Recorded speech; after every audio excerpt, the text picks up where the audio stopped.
There's been a growing presence for puppetry across Colorado, with more performances cropping up and the start of the Rocky Mountain Puppetry Guild. And it's largely thanks to one woman. Our John McMichael introduces us to her.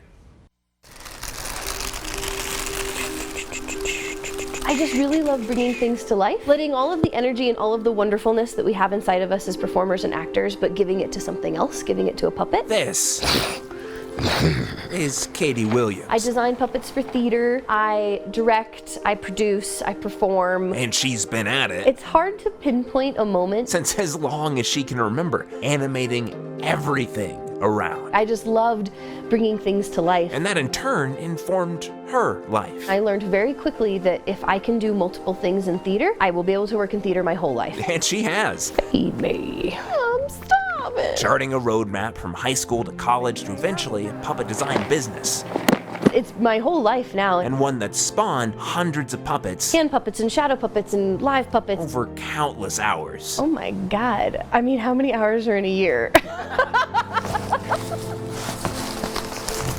There have been enormous puppets, a story tall, and those who were quite small. What's the smallest puppet I've made? Maybe like 4 to 6 inches? But of all the shapes and sizes, creatures and critters, you really get to live in the world with the puppet. I call it world being. Might be her bread and butter. I know, bud.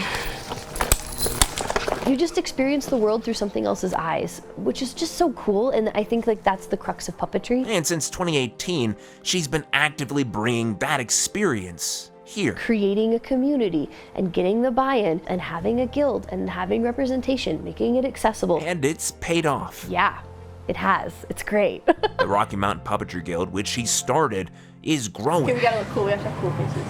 And puppet performances along with it. I actually quit my day job last year, so I had a full-time job as well. Even with that, it was always more important, and it was always on top of it. There's so many examples of stories that are told through puppetry that could not be told through any other art form. And it turns out that her story is one that's best been told through her work with puppets. Yeah. As she strives to get folks to buy in to bringing a bit of fantasy to their world. When things are working and when the audience is with you, I mean, it's magic. It's like you're kind of this vessel just for this story to happen, and you're a vessel for the puppet to become alive and tell the story it needs to tell. And I just think that's magical. It really is. It's pure magic when it's done right. In Colorado Springs, John McMichael, News 5.